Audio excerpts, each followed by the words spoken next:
एक लड़की भी उतनी ही अच्छे से कर सकती है, तो हम फिर भी बिजनेस को टेक ओवर करने की बात आई तो हमेशा एक लड़के के बारे में ही हमारा लड़ते हैं कि एक आदमी एक औरत इक्वल हैं। I am sorry, we are not equal. अगर हमें इक्वल अपॉर्चुनिटी दी जाए ना, तो आई एम सो श्योर कि अपना बिजनेस टेक ओवर करने की बात आती है, तो एक आदमी को ही हम लोग। गीतांजलि, सबसे पहले स्वागत है टैली चक्कर पर आपका। बहुत अच्छी लग रही हैं आप। ये मुझे लगता है कि आप किरदार में ही हैं अभी, किरदार के जो मतलब रिक्वायरमेंट्स हैं वो सारी चीज़ें हैं, राइट?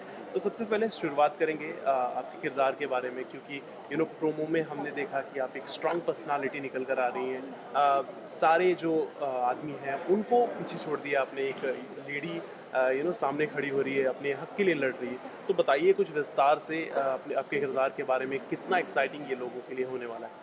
एक्साइटिंग तो बहुत होगा, क्योंकि सो फार मैंने जितने कैरेक्टर्स प्ले करे हैं स्ट्रॉन्ग हो रहे हैं, लेकिन वो बहुत फुल ऑफ लाइफ रहे हैं।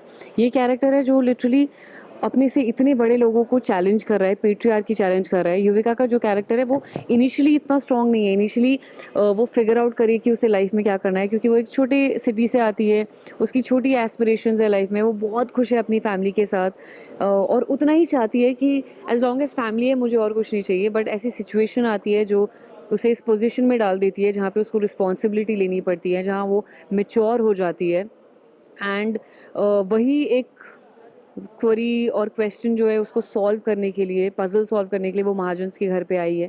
एंड बिकॉज ये इतना स्ट्रॉन्ग एक थॉट प्रोवोकिंग कंटेंट है जिसके बारे में हम बात करें, जैसे कि आपने बोला और सारे आदमियों को भी पीछे छोड़ रही है। बट आजकल तो है ना, हर एक लड़की आदमियों को पीछे ही छोड़ रही है अगर उनको इक्वल अपॉर्चुनिटी दी जाए।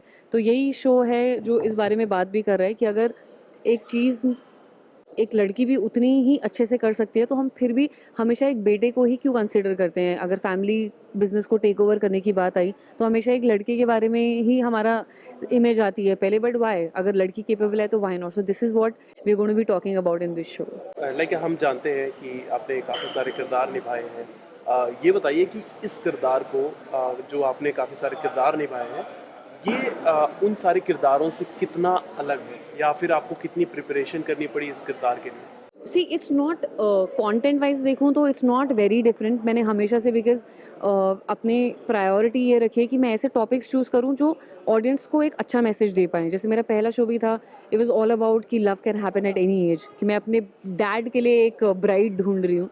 बहुत रेयर होता है कि हम टीवी में ऐसे कॉन्सेप्ट दिखाते हैं, and that is what I want, कि एक टीवी को हम ऐसा रिग्रेसिव मीडियम ना पोर्ट्रे करके ऐसा दिखाएं कि टीवी में भी हम अच्छे कॉन्सेप्ट्स, अच्छे कंटेंट ला सकते हैं। एंड यही एक अप्रोच है सोनी सबका, स्वास्तिक प्रोडक्शंस का, and me as an actor I तो always prefer choosing roles like this.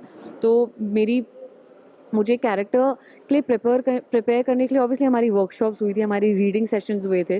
But इतनी डिफिकल्टी नहीं हुई because somehow I can really relate to this character, because Anjali ने भी अपने लाइफ में कुछ ऐसी चीज़ें देखी हैं जो युविका फ़िलहाल अपने लाइफ में देख रही है। तो मेरे लिए इतनी डिफ़िकल्टी नहीं हुई। बट डिफ़िकल्ट इस तरीके में हो जाता है कि जब मैं युविका परफॉर्म कर रही होती हूँ, मैं अपने अपने इंसिडेंट्स को याद करती हूँ, तो मैं इमोशनली एक अलग जोन में पहुँच जाती हूँ। इमोशनली एक अलग, जैसे कल परसों भी हम एक सीन कर रहे थे तो मैं कहीं और जोन में पहुँच गई, इमोशनली बहुत ड्रेन आउट हो गई थी। तो वो थोड़ा डिफिकल्ट होता है, but I think with time आप सीख जाते हो स्नैप आउट और स्नैप इन होना।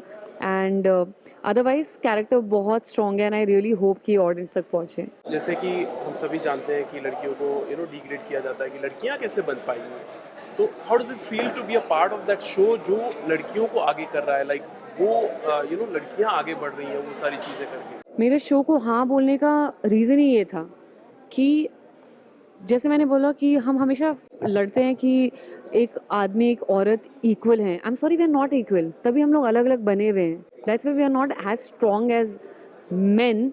लेकिन अगर हमें इक्वल अपॉर्चुनिटी दी जाए ना, तो आई एम सो श्योर कि हम लोग वो सेम चीज़ वैसे ही या उससे बेहतर कर सकते हैं। सो यहाँ पे लड़ाई इस बात की नहीं है कि हमको एक आदमी के जितना स्ट्रॉन्ग दिखाया जाए। यहाँ पे लड़ाई इस बात की है कि हमें इक्वल अपॉर्चुनिटी दी जाए। अगर आदमी को ये चीज़ करने की छूट है तो वही एक लड़की को भी होनी चाहिए।